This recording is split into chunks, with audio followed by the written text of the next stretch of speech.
Elephants marching with red in the air, handshakes and smiles showing strength everywhere. Trump leads a charge with promises bold. The new era shines, or so we've been told. Donkeys are hiding, feeling the blues, as the red, white, and blue take over the news. It's a brand new day. The GOP's in play, waving flags high as they dance and sway. Democrats hush, for change is here, as the trumpets played loud and clear. Decades have passed with the same old song. Now they say it's time to move along. Trump's in the spotlight with his charismatic charm, bringing the spotlight, raising the alarm.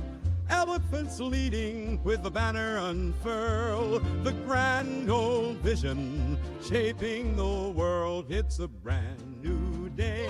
The GOP's in play, waving flags high as they dance and sway.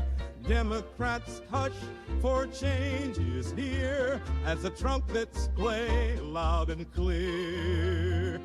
Together they march, side by side, with a push for change. Nothing too high. Red, white, and blue, it's a bold new year, as the trumpets play loud and clear.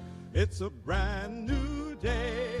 The GOP's in play, waving flags high as they dance and sway. Democrats hush, for change is here, as the trumpets play loud and clear.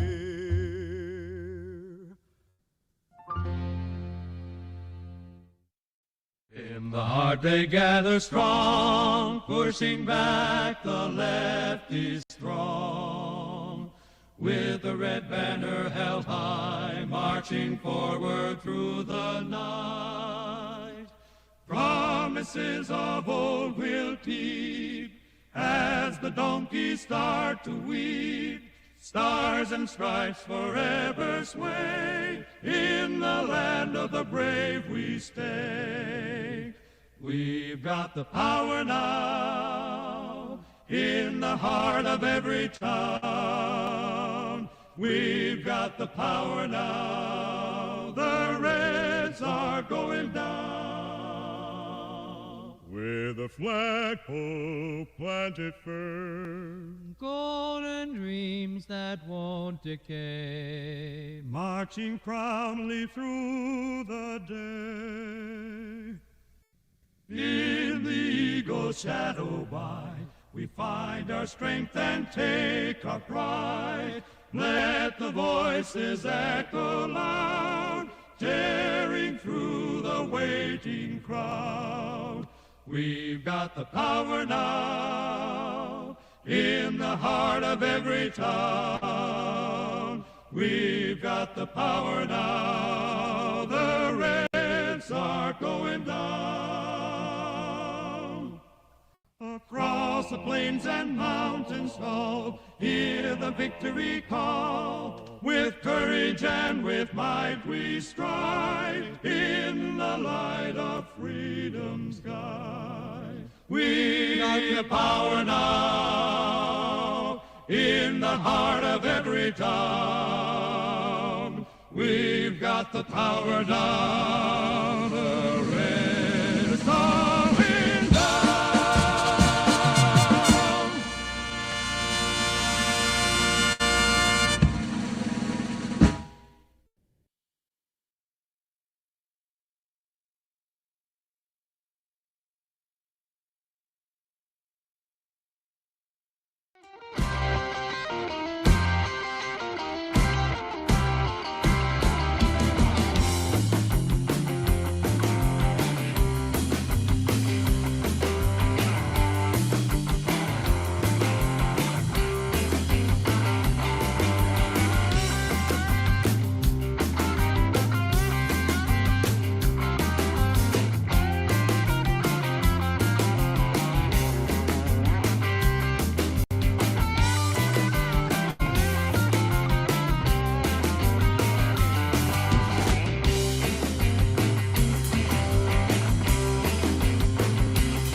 Hello and welcome to Culturama, where on this show we are trying to reclaim the traditional spirit of Americana back into the United States, where we are trying to reclaim the zeitgeist back to what it once was before the induction of toxic postmodern culture and critical theory and the woke agenda permeating our schools, as well as the induction of really questionable and primitive cultures.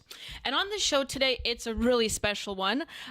We have none other than Pedro Gonzalez joining us today for an interview. Yes, the very own, one and only Pedro Gonzalez. I will be interviewing him today about right-wing culture, the future of right-wing culture, as well as a little bit about the Trump win. That will be very interesting.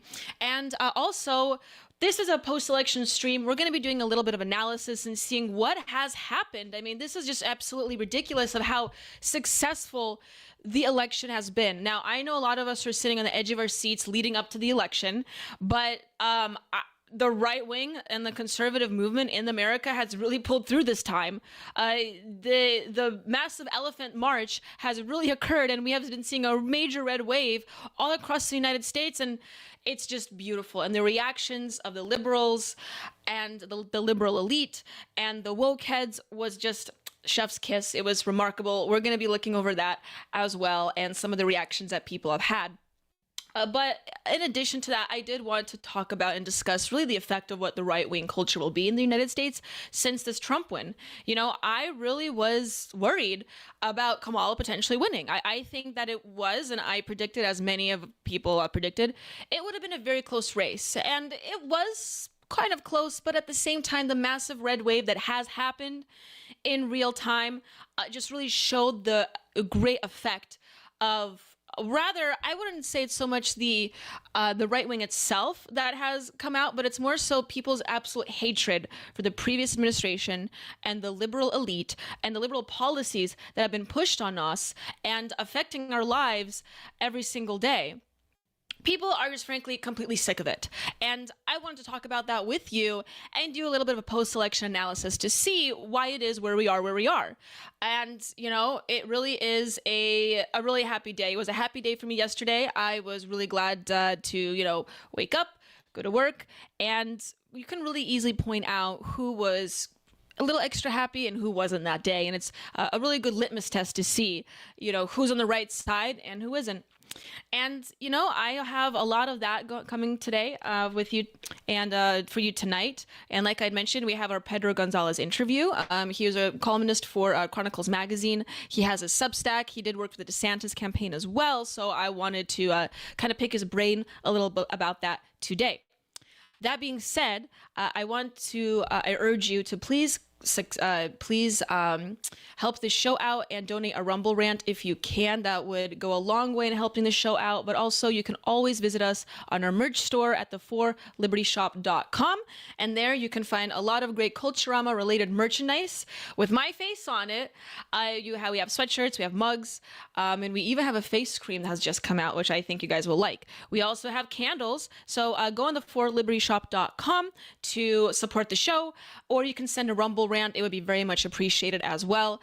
And if you want to make consecutive donations or just a one-time donation elsewhere or outside of the stream where I'm not streaming, you can go to the4libertynetwork.com through locals. And on there, you can support Culturama. You can support Austin Peterson's show as well with the Wake Up America show, or you could also support the fellas, part of the 4 Liberty Network as well, through the Liberty Tonight show. So there are many ways to support us and to help us grow, to have a voice for liberty in the United States and be part of the growing effect of right-wing culture in America today. So we have a lot to cover today, and I am excited to meet you guys in the chat here. Let me see and open up the Rumble chat, see if we have a few of longtime viewers. AP Liberty, of course, is in the chat. Hello, AP. Bucks Nasty is here. Barney Styles, really good to see you guys. LDub78, the usuals. Thank you guys for joining. I cannot wait to see what you will comment later on as this show continues and as we'll be covering the stories here. All right, well, I will be right back. I'm going to pull up the stories. We're going to be looking at and dive headfirst into the post-election stream and in the Trump victory. So I will be talking about that with you guys. And if you hang tight, we'll be doing some, I would say, just basic analysis. So hang tight. We'll be right back.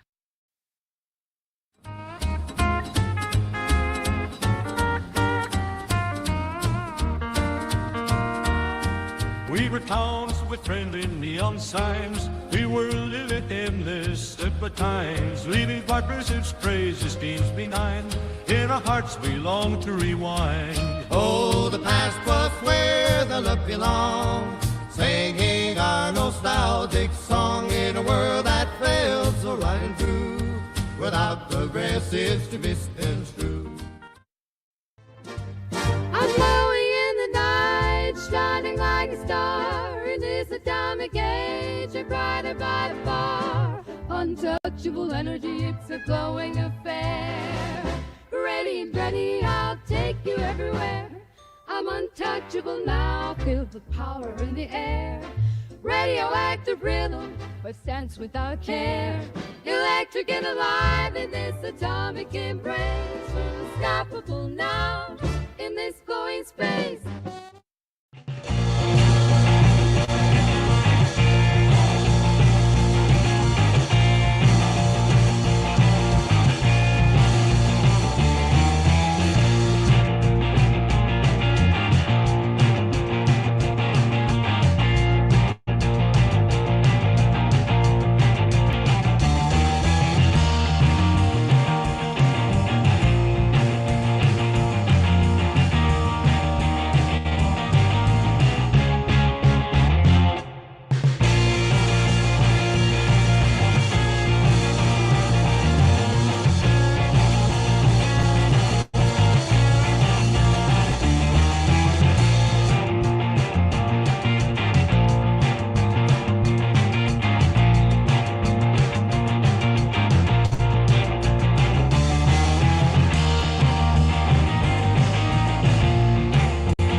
Well, here comes Sandy Yellow like Marilyn with a twist. She's got a master's degree and a style you can't resist. On Culturama, baby, we're shaking up the scene. So hit that like, make it click, you know what we mean. Like and subscribe, come on, don't delay. With Daniela at the helm, we're leading the way. It's Culturama, taking back tomorrow today.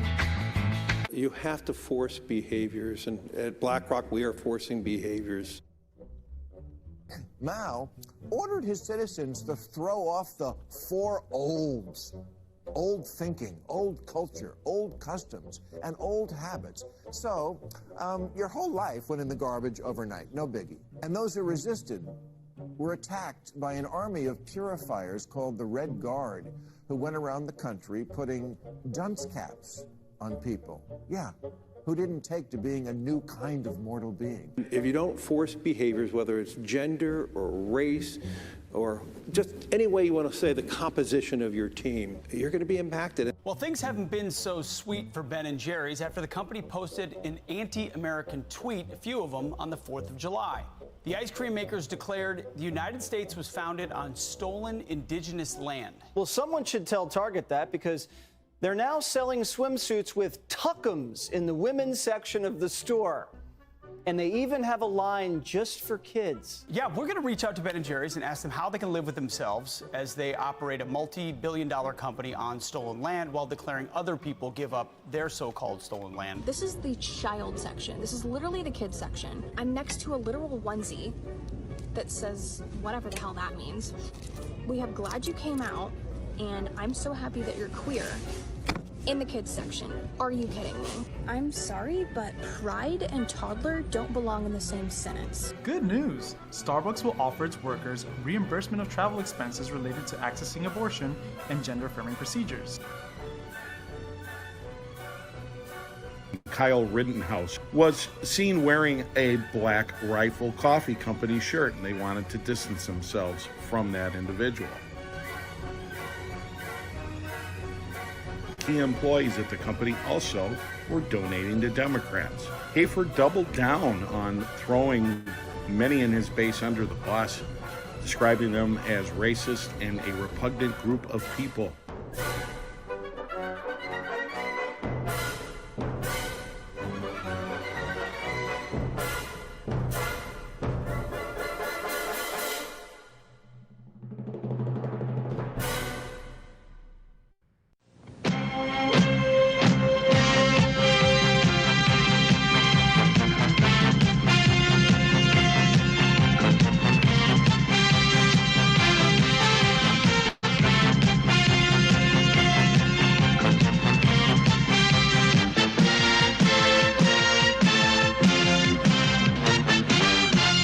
Hey, Liberty lovers, stop. All right.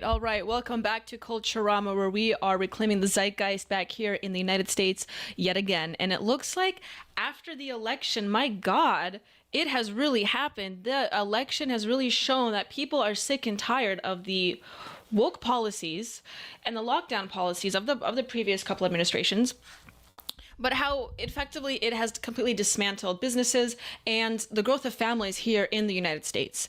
And clearly people are becoming sick of it. And, you know, it really showed this time.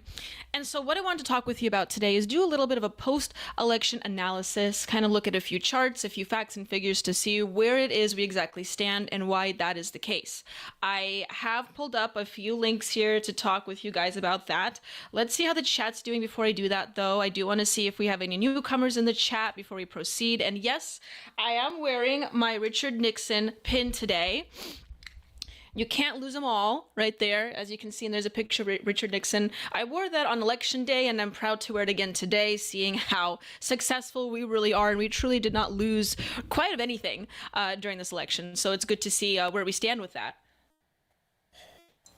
Okay, I see that there we have a few more people joining us in the Rumble chat today. Hello, everybody. Bucks Nasty said that he has been in a great mood since the win. Myself as well, Bucks. I was wondering this morning when my morning routine was ruined. LOL, JK, I hope it helps. Yep.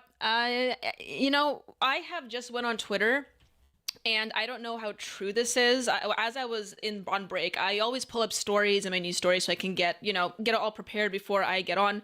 And I sometimes get leftist tweets, and I just got this one tweet.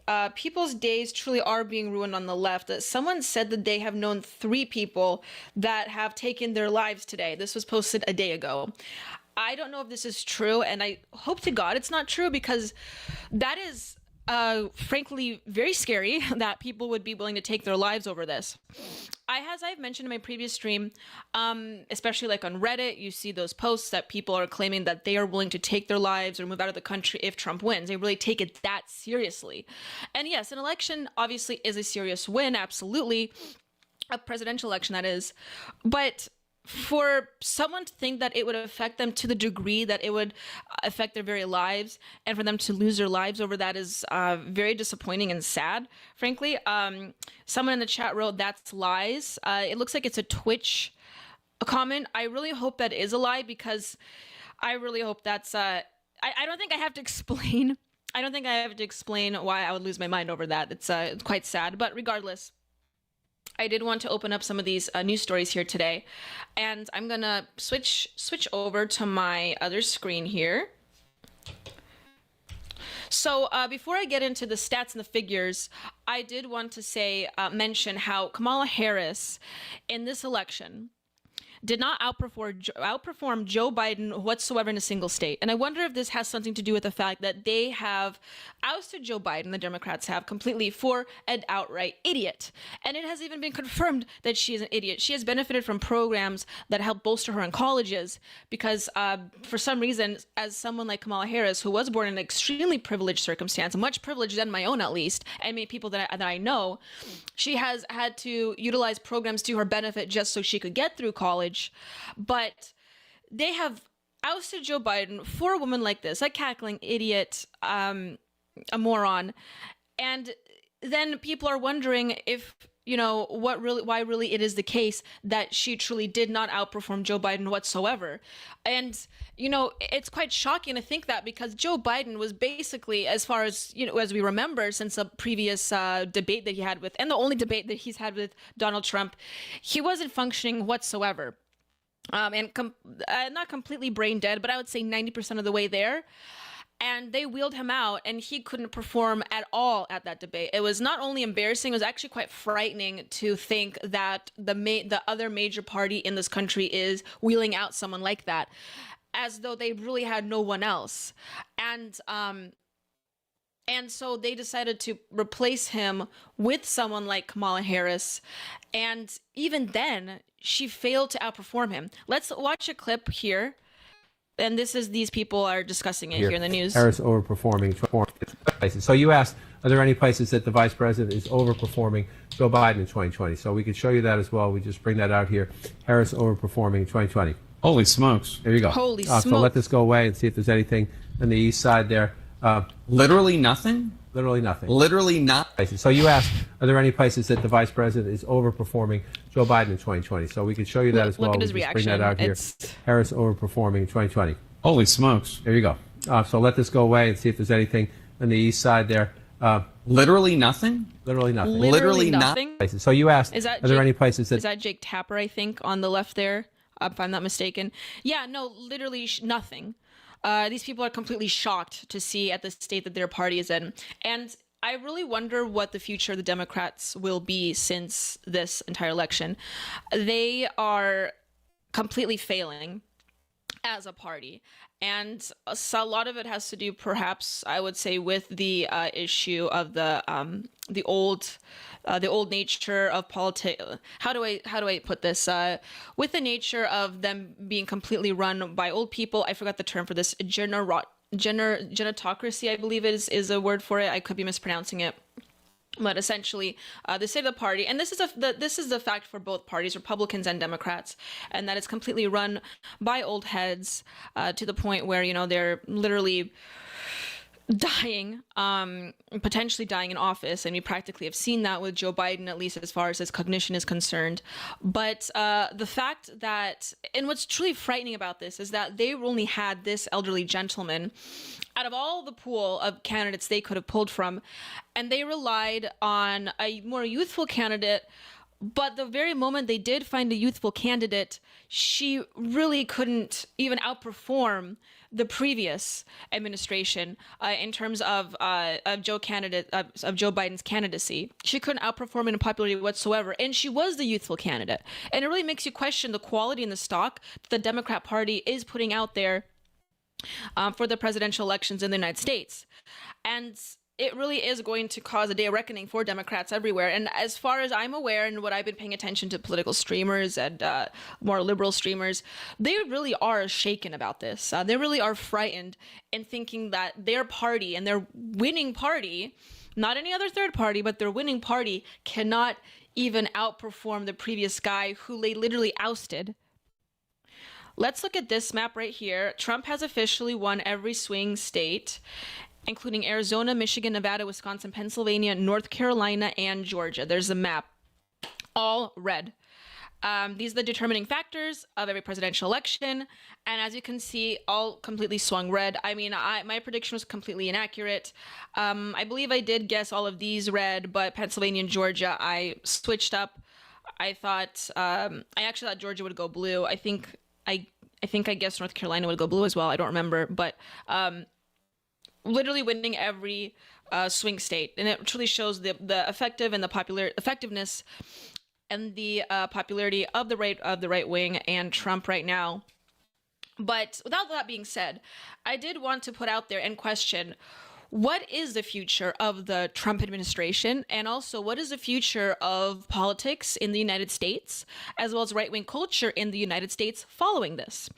And, there are a lot of rumors as to who Donald Trump will put in with his administration. We do have a few suggestions here, but Alex Jones, of course, has claimed that he has formally accepted to serve as a president's new press secretary. I don't know what you guys think about that. Let me know in the chat if you think that this is a very good strategy and a good move. I hope to God that he'll become press secretary. I don't think this is true, but can you imagine how successful that would be as an administration? I would kill for that. But anyway, I did want to bring my attention to something I found on Twitter earlier today that I think is quite interesting. In fact, I tweeted about this on my profile. I'm just going to go to my profile and pull it up here. But never have we seen... Here we go. Here's a tweet. So... Here we go. So for those that don't know, Lomez, he is this, he's not a burner account anymore, but he's quite, I would say, quite an effective role. He has quite an effective role in the greater right-wing movement in the United States, at least as far as culture is concerned. Some may even say he's a figurehead within the dissident right movement. But he has run and owned a publishing company called Passage Prize Publishing. We've talked about it before. But he has made this tweet telling people to read Mystery Grove's article, another burner account, what comes next. But you have all these burner accounts like Lomez, Mystery Grove, and there are many others that have... Bronze Age Pervert, for those of you that don't know, huge account, has made massive strides in basically shaping right-wing culture in the United States. One may think that these are just subcultures and alternative right-wing cultures that just proliferate and thrive on the internet. And, you know, to a degree, that has been true for quite a number of years. But I was scrolling through this post and I saw that, where is it? I saw this comment. I don't know if you guys can see that, but this account right here, Nemesis 1656, just some rando online commented, "We need to make sure JD Vance reads this," right? This article that this guy has posted. And Lomez wrote, "He will." Quite ominous. But it made me really pause and think. There's a screenshot right here. It made me really pause and think about this because, like, Lomez, Bronze Age Pervert, all these big accounts that have proliferated and grown the right-wing cultural movement. I guess you could say the conservative now, or the right-wing cultural zeitgeist even in the United States, have really articulated it, formulated it, and shaped it into what it is today. And however, regardless, you may think that these people do not really have any institutional positions of power until what has come out when Donald Trump has selected J.D. Vance as vice president. And then it came out that J.D. Vance follows some of these types of accounts. He's younger, he's a millennial candidate, and J.D. Vance, he really may be the next stepping stone for us within the movement to gain institutional power. Regardless, when we look at this tweet, maybe a number of months ago, before J.D. Vance was selected vice president, I think it really, J.D. Vance wouldn't be on this in this tweet, but one may look at a tweet like this and think that really these people, they do not have any form of real power, any real raw power. But then you realize that Donald Trump has chosen J.D. Vance. Lomez he has been doxxed as an educator in a university. He was doxxed, I think, in the summertime a few months ago, and and then you have people like Christopher Rufo, regardless of what you think of him right now, are changing the actual identities of once liberal colleges and turning them into more conservative colleges. You start to think that and wonder, how much power do these people really have? How many positions of power are they actually taking on? And in the future, it may very well be that they will take on a lot more institutional power than we have even thought. And so I'm looking at this tweet right now, and it really makes me wonder and consider that, you know what? Us in the right-wing movement, and even in the libertarian movement to a degree, because I know I have libertarians watching this show as well, but we have a lot of potential to actually change the country and the direction of the country where it's going. And the direction of where the country is going right now, post-election, with the Trump populist win, truly a populist win, actually, there is a lot of hope. There's a lot at stake right now, but there's a lot of hope of the direction of the right-wing culture and the movement of the nation and the trajectory of the nation and where we are going. And so when I saw this tweet, one may think that this really doesn't mean anything. He thinks J.D. Vance will read this, his own post, whatever, right? But on the other hand, you think and you start to think and wonder, and you notice the kind of people that people like J.D. Vance follow on Twitter. Again, go to his followers list or his following list, and you'll start to think and really consider and see and recognize that there is a lot of potential with this growing once small subculture. It's flourishing and becoming part of the larger, broad scope of the conservative movement in the United States. So I don't really want to harp on that for too much, but I did want to kind of white pill some people that may be watching and think that, you know, even through their burner account on Twitter, they may think that really they have no real effect on broader culture. And culture does shape policy as well, obviously. It imbues in the people that write the policy and the policies that are later on positioned and implemented. But they may think they really have no real influence in the world, especially with the previous administration. You think you'd have no hope. But actually, I think there's a lot of hope. And then moving on from that, you start to realize and you consider that there are also a few wolf in sheep's clothing. Not even that, but there are some glowing agents in the movement. And you have people like this, Nick Fuentes. Hold on, I have a sound effect for him before I...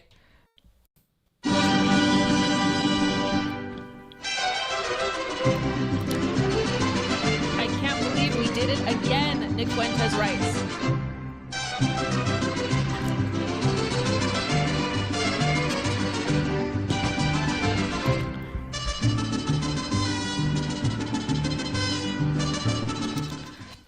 Nick Fuentes has basically talked down on President Trump throughout the duration of his entire run. For those that aren't aware of this and what Nick Fuentes has been saying, he initially did support Trump way back in 2016, as far as I'm aware.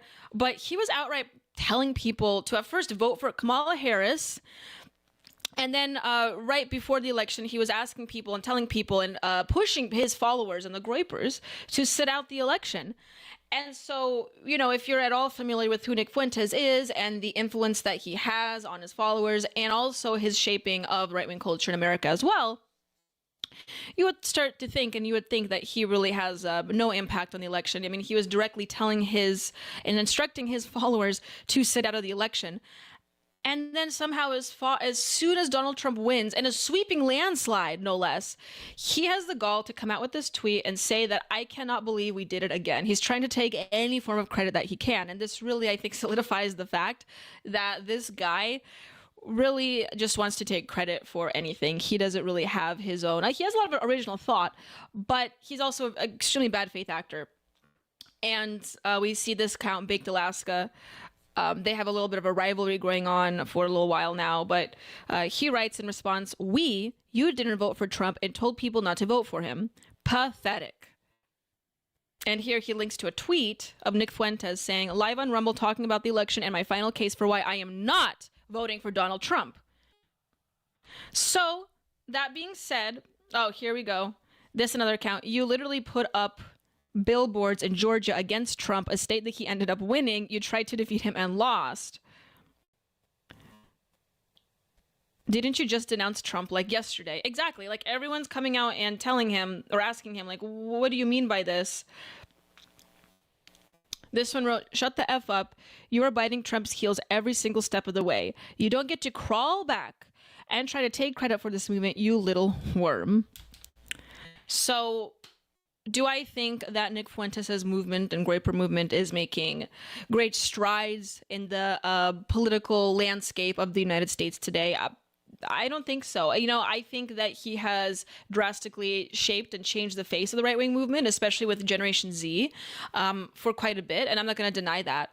But clearly, not enough to sway an election, obviously. And I have said this. People have said, well, Nick Fuentes is going to sway the election. Not at all. His movement's large, but it's not that large. But as soon as Trump wins, he completely shifts. I mean, he completely changes his opinion here. And I do want to ask his followers and the Groypers, what do they think of this? I have been seeing a lot of cope from Groypers, though, and a lot of them have come out and saying that this is completely sarcastic. that potentially could be the case. I think that's a little bit of a cope, especially considering this tweet has gotten 2.6 million views. You would think that Nick is trying to get some attention here, but maybe I'm just wrong. But regardless, we do have an upcoming interview with Pedro Gonzalez coming up within the next 20 minutes. So I will try to get him ready for that.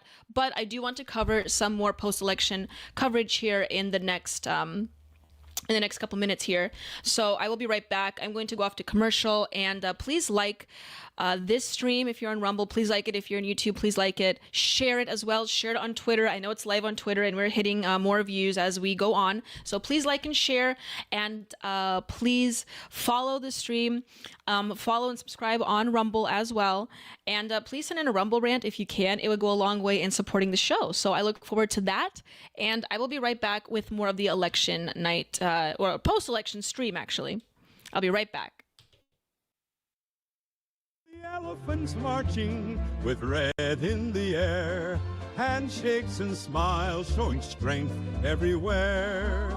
Trump leads a charge with promises bold. The new era shines, or so we've been told. Donkeys are hiding, feeling the blues, as the red, white, and blue take over the news. It's a brand new day. The GOP's in play, waving flags high as they dance and sway. Democrats hush, for change is here, as the trumpets played loud and clear. Decades have passed with the same old song. Now they say it's time to move along. Trump's in the spotlight with his charismatic charm, bringing the spotlight, raising the alarm. Elephants leading with the banner unfurled, the grand old vision shaping the world. It's a brand new day. The GOP's in play, waving flags high as they dance and sway. Democrats hush, for change is here, as the trumpets play loud and clear. Together they march, side by side, with a push for change, nothing to hide.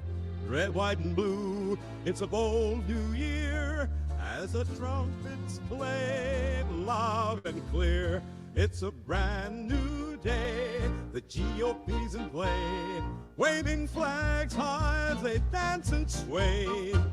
Democrats hush, for change is here, as the trumpets play loud and clear.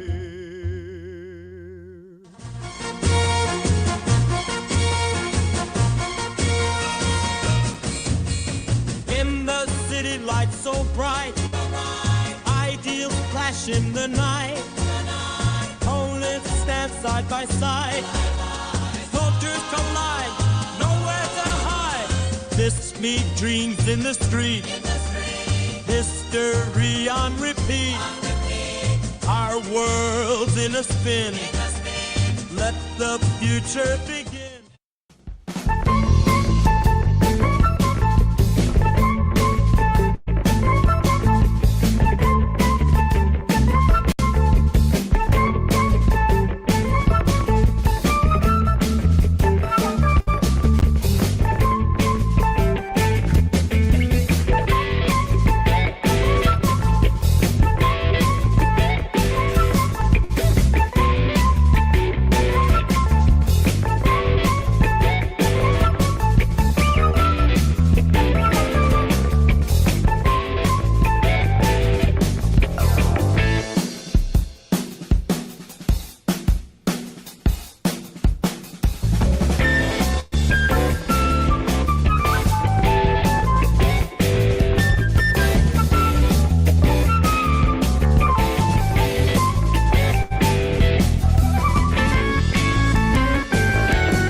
All right, welcome back to Culturama. I do see some more people in the Rumble chat. Thank you everyone for coming in. I see that Nelson65 has joined us. Thank you for joining us, Nelson65. And hello, John M. Knox is here as well. Nelson wrote, that song reminds me of Laugh In with Goldie Hawn dancing. Yes, I don't know what you're referencing, but I believe you. John M. Knox wrote, what about this wonderful gem of U.S. heritage? You think you just found a coconut tree? Camel Toe Harris. Yeah, I really think that one's going to be stuck in the history books. Very profound. And if someone wrote, John Knox wrote, Nick Fuentes is a sad loser. He is a Nat Sock leftoid. Or that means National Socialist. Yes, he is. He does share a lot of the rhetoric as what I see with some of leftoids, as you've mentioned, or some extreme progressives. And it's interesting how the horseshoe theory comes into full effect when you actually analyze what he has to say. But we still have no Rumble Rant donations, so I encourage you guys to support the stream and to donate and to send those donations in the way, and I will for sure read your comments. Regardless of what it is, I will read it if you donate to the stream. So thank you so much for joining us as well, and for those that are watching. I know I was rather nervous about the election night for two reasons. For one, if Trump wouldn't win, and then for the second, if I wouldn't get a lot of viewership. But I actually reached my highest viewership, I think, at least on Twitter, during the election. So that was really exciting. And I did see during the break that people were commenting in the Rumble chat, and they were saying that the Trump campaign manager was just...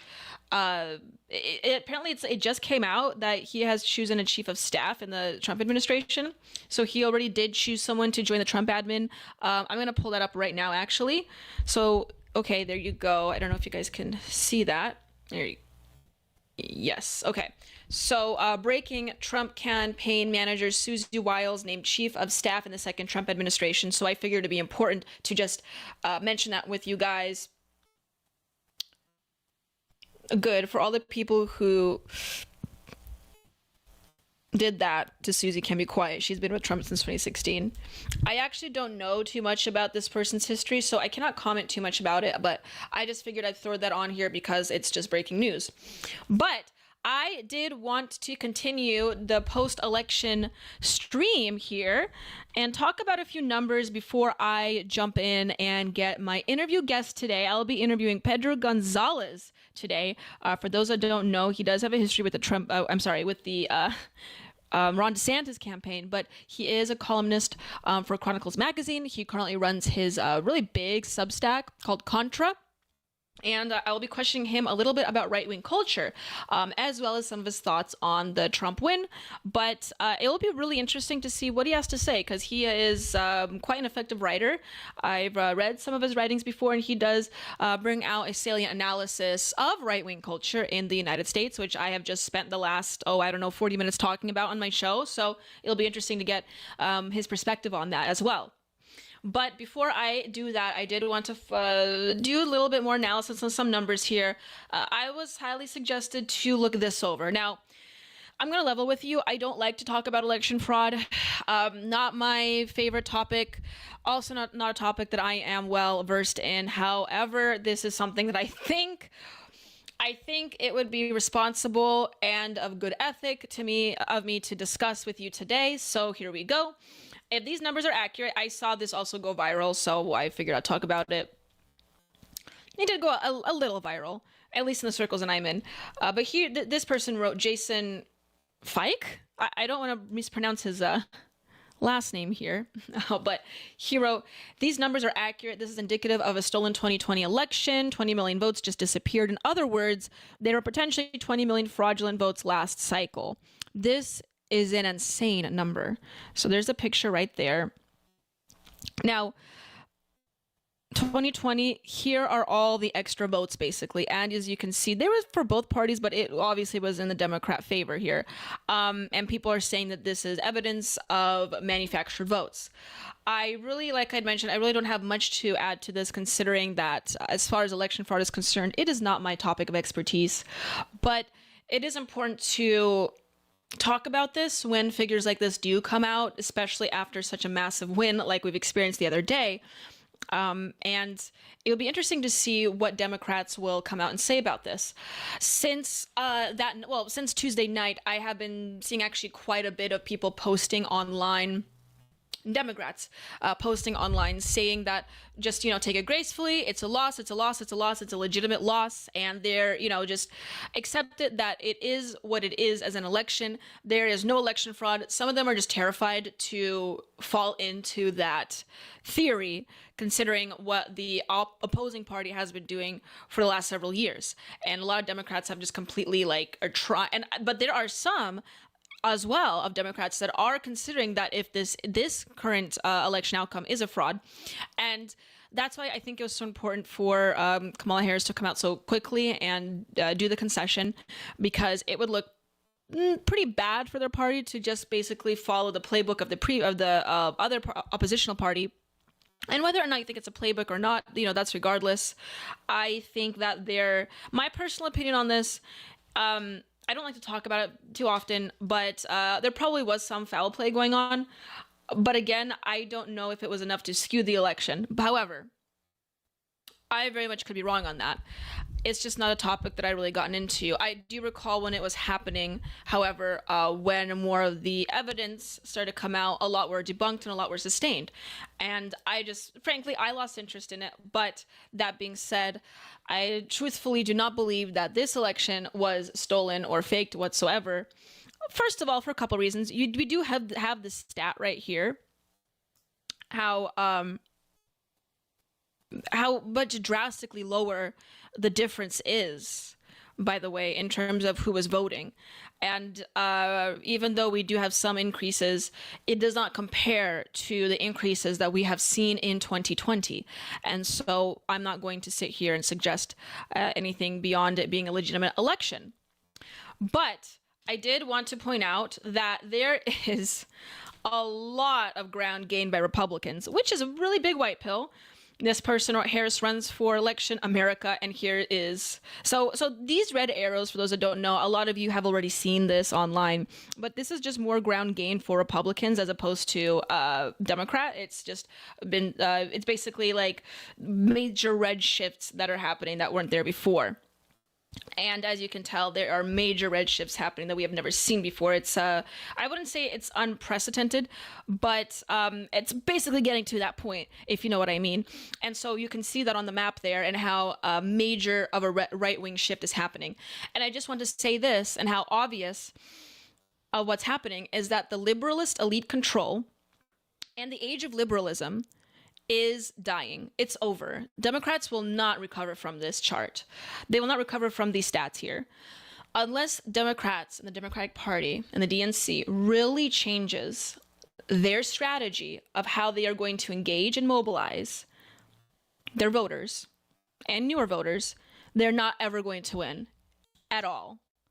Their liberal philosophy and their approach to mobilizing people has completely failed. And I don't want to hear any right-wingers say that they're perpetual losers after this, because there is a culture of, I wouldn't say losing, but there's certainly a culture of victimization and victimhood, rather, within the right-wing and Republican movement, thinking and saying that all major institutions are completely opposed to us and that we have no reason to think that we will ever be successful other than our few echo chambers within the country. But I want Republicans to sit and listen and see how that's truly not the case anymore. We have our guys gaining institutional power. I mean, J.D. Vance is a vice president now. And so I want you to really reconsider that and reconsider the victimhood that I have been seeing a lot of right-wingers fall into, because Democrats have completely failed. And unless they learn how to truly mobilize the electorate and how they will consider their messaging, and I think that it will have to take another populist left-wing movement for them to really gain traction again. The reason that the right wing won is that it's not because of any institutional control, and that much is true, even though we have people trying to change major institutions in the United States. But the reason why we did win was Trump populism. Populism is simply a tool, regardless of what you think of it, but that is what got us this Trump win. And this Trump-esque populism, or in this major populist movement that we have been experiencing, especially post-COVID policies, mind you, that's another big effect that has contributed to this win, is what is gaining us back into power. And I want right-wingers to really reconsider the victimhood that they like to play into and understand that this is more than just a presidential win.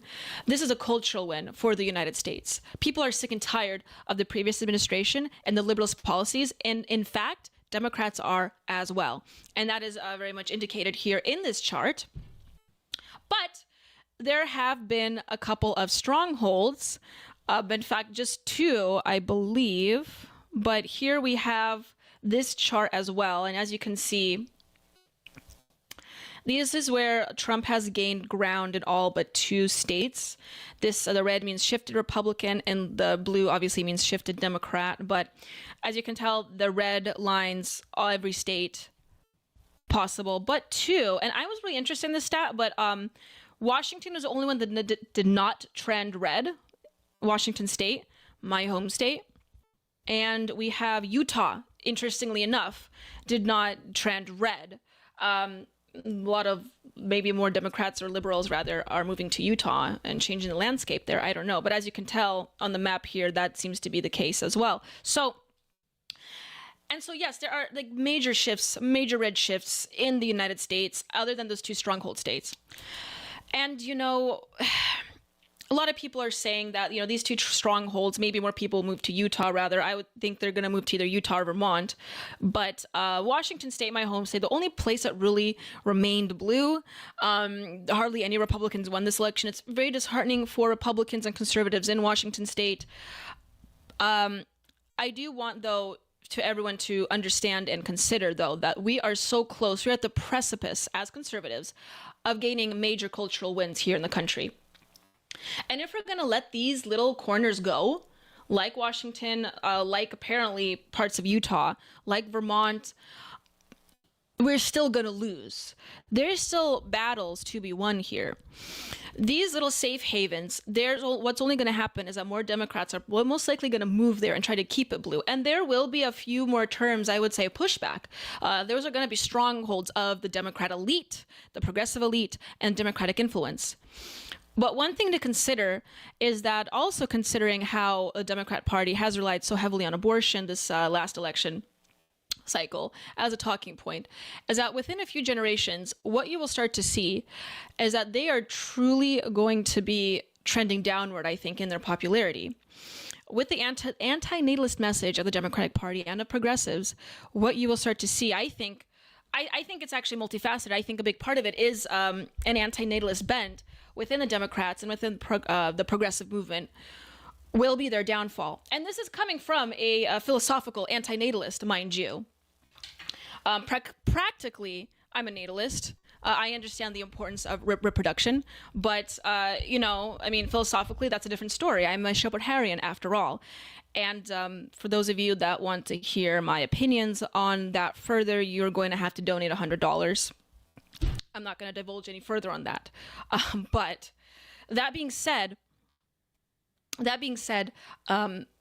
it doesn't take giving up. There is still ground to be covered here in places like apparently Utah and places like Washington State and places like Vermont and the other states that have essentially voted blue as well. Just giving up or running away is still a loss. There is still work to be done and there is still ground to be covered. So I encourage everyone that live in my home state or in the other areas that are trending more blue or have trended blue this election to not give up and to still keep fighting and trying to change policy there, because that's the winning strategy, is to not just let little worms, little rats, try to fester and cultivate in those areas where they do have what's perceived as somewhat of a stronghold. Washington State is surrounded by the states that have been trending red. It will take a couple of generations, but it will go red. Utah as well. People are moving to Utah apparently and has been started trending blue. The Mormons there, we're going to have more of the kids, okay? And they will obviously encroach in that territory and will turn it red as well. So much work is to be done still, but we also should, as conservatives and as right-wingers, you know, we should also celebrate our wins. And we have had a major win just a couple days ago. So I just wanted to reiterate that point, because if we let some things go just even a little bit, you give them an inch, they will take a mile, and it will take a little bit of time, but they will overcome eventually. And if we don't want to deal with this constant push and pull, we're going to have to still lock arms and work on changing things. So anyway, with that being said, I do have a guest coming up here in the next few minutes, and I did want to bring him on. His name is Pedro Gonzalez. He's a columnist for Chronicles Magazine. He's written for other publications as well. He is a right-wing influencer. I feel comfortable to call him that. That's basically what he is. He has had some influence with the Ron DeSantis campaign, but I wanted to ask him his opinions on right-wing culture in America, the future of right-wing culture in America, as well as a Trump win. So that will be really interesting to see his opinion on that. It might take a few minutes, but I'm going to try and bring him on. I want you guys to just sit back, relax, send in the Rumble rants. Will be very much appreciated in building up the show here. And yeah, I will just try to pull him in here. So just stay tuned.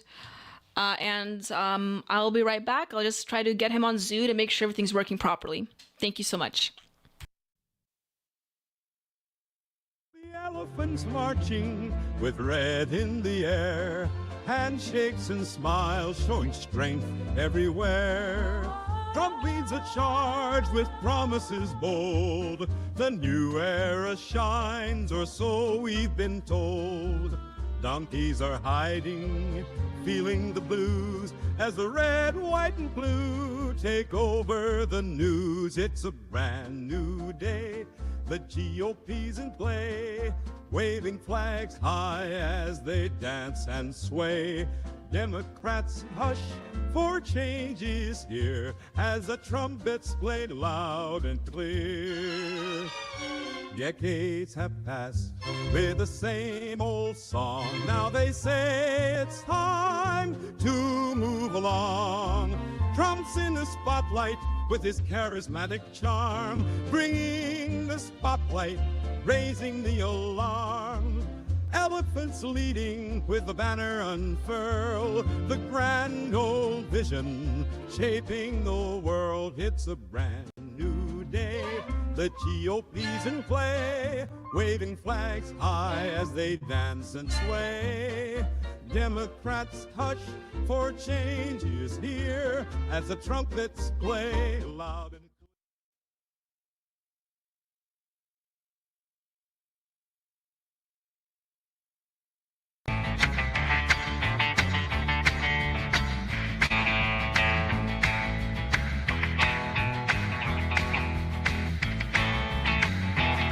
Well, here comes Daniela like Marilyn with a twist. She's got a master's degree and a style you can't resist. On Culturama, baby, we're shaking up the scene. So hit that like, make it click, you know what we mean. Like and subscribe, come on, don't delay. With Daniela at the helm, we're leading the way. It's Culturama, taking back tomorrow today.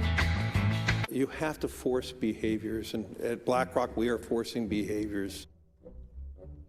Mao ordered his citizens to throw off the four olds.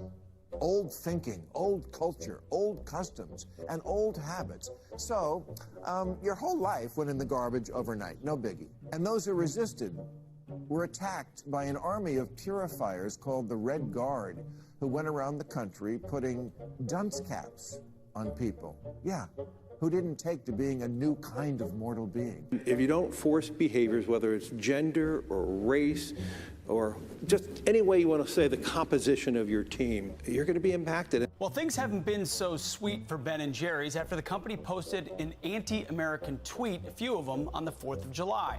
The ice cream makers declared the United States was founded on stolen indigenous land. Well, someone should tell Target that, because they're now selling swimsuits with tuckums in the women's section of the store.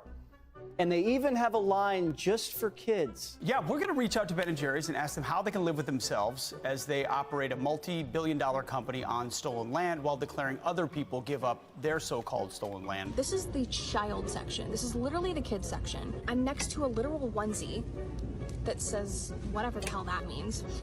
We have glad you came out, and I'm so happy that you're queer. In the kids section. Are you kidding me? I'm sorry, but pride and toddler don't belong in the same sentence. Good news! Starbucks will offer its workers reimbursement of travel expenses related to accessing abortion and gender-affirming procedures.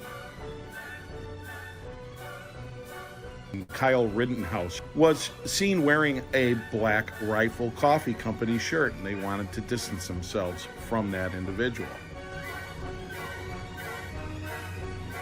Key employees at the company also were donating to Democrats. Hafer doubled down on throwing many in his base under the bus, describing them as racist and a repugnant group of people.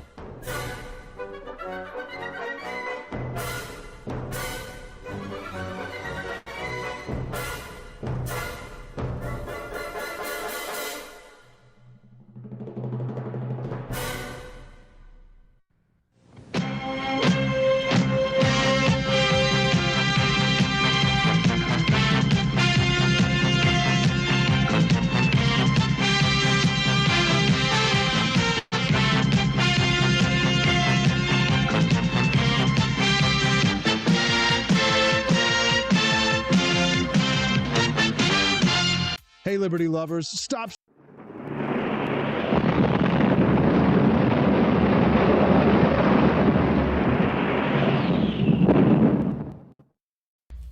Hello, everyone, and welcome. Thank you for joining in to Culturama. And this is my segment called the Radioactive Exclusion Zone, where I like to interview people that are a little bit radioactive, but are also involved in the right-wing movement. And today I have with me is Pedro Gonzalez. He is a columnist for Chronicles Magazine. He has his growing Substack, which is huge, called Contra. And he's just a right-wing influencer he has been involved with and has written for many other publications. So I want to introduce you, Pedro, to my stream, and thank you for coming on to my very humble stream here of Culturama. How are you doing today? I'm well. Thanks so much for having me. I don't remember the last time I did a podcast. Yeah, no, it's okay. And just to let people know, his camera's not working, and that's totally fine, Pedro. But, you know, it does take, it takes time to get back in the swing of things with podcasts and streams. So I completely understand. But I did kind of just want to jump into it and just have you like introduce yourself to the audience. And can you just like a little bit let us know about your involvement within the right wing and the stuff that you've done previously? Yeah, well, it's kind of funny that you bring me on as a right-wing influencer, because my positioning in the entire thing is strange and disjointed. I don't actually know where I fit in. But what you can say is that I'm a columnist at Chronicles Magazine, which, if you don't know, it's a monthly that's been in print since 1977. It was basically founded as the paleo-conservative alternative to the New York Review of Books. So it's always had a kind of literary bent. You know, it's one of the few, I can't think of other conservative publications that publish original poetry. Maybe the New Criterion, but I don't read them. I think they do, actually. But anyways, Chronicles is unique in that sense. It was founded as a kind of literary antidote to a literary establishment that was completely and still is dominated by liberalism. And I'm very happy to have a column there, because the magazine made a profound influence on me through reading people like Sam Francis and Paul Gottfried and things like that. Those people really influenced, you know, how I view and approach politics. And the magazine also is much bigger, I think, than the political and the sort of basis sense of the word. But beyond that, I obviously, like you said, I also publish my Substack at readcontra.com, and I've been sort of actually publishing a lot less political content and focusing more on culture and things like that. No, absolutely. But that's it in a nutshell. Absolutely. And I will obviously link to and advertise your Substack afterwards as well. I'll show people some of the page and obviously encourage them to subscribe as well. But yes, I did want to kind of like pick your brain a little bit on what you think about is the future of, I would say, of conservatism, of the right-wing culture and movements within America and the United States, especially after just what happened a day ago with Trump's win. So I just have like a few questions for you about that. But I did also just, kind of obligated to ask, how do you feel about this election? I know I don't want to get like too deep into politics, but like, how do you feel about the Trump win? Do you think this has any bearing on the conservative movement in the United States at all? Yeah, of course. I think certainly that much is obvious. I think that Ross Douthat, that is how you pronounce his last name correctly, I think he published a piece that was something along the lines of that this election was a kind of tiebreaker on Trumpism. And that, up until now, there was sort of speculation on whether some other strain of the right or the conservative movement would be able to sort of assert itself, or if Trumpism would fizzle out. And I think the answer to that question is clear, is that Trumpism has been cemented as, the defining aspect of the right for the foreseeable future. And I think that much is obvious. And to me, the most interesting or important but unsurprising part of the election was the fact that so many young men turned out for Trump, and in particular first-time voters.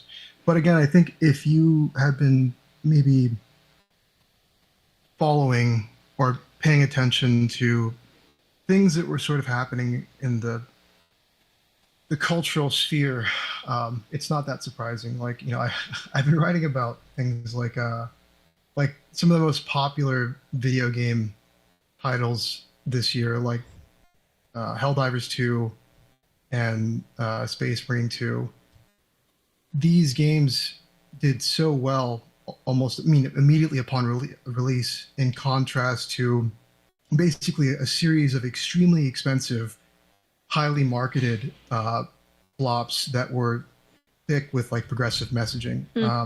The Federalist did an analysis of this, and I thought that was pretty significant. That I don't really believe in go woke, go broke, because there's a type of person who has no problem incinerating basically an endless amount of resources to try to shove ideology down people's throats through cultural items. But nevertheless, I think it stood out to me that you had all of these games that were just so thick, and in some ways, actually in many ways very clumsy in their progressive messaging, in terms of, the video game is not so much about having fun, but it's instead about shoving messaging about racism and sexism and, misogyny down the throats of gamers.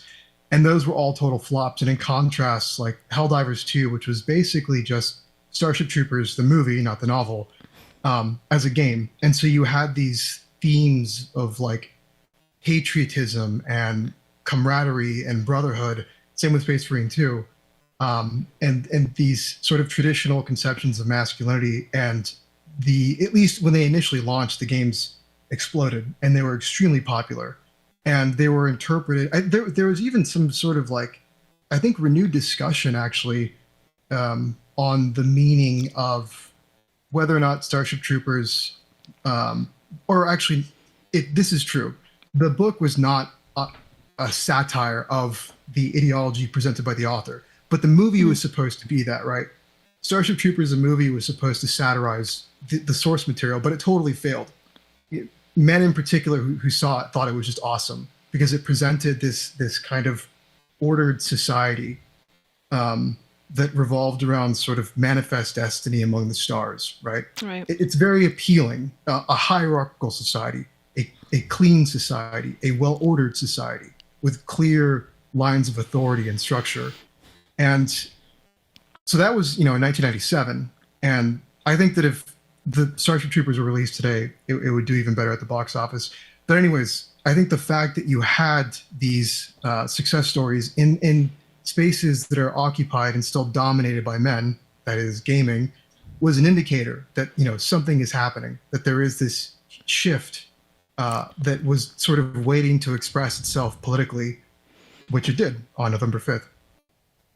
No, that's a really good analysis actually, and it's important to obviously look into other I suppose subcultures, and you've talked about the video game industry as well, how we could notice these patterns, and I didn't even consider that aspect of it, but I did want to kind of go back and ask you about how you've mentioned that Trumpism is solidified within the conservative movement in the United States.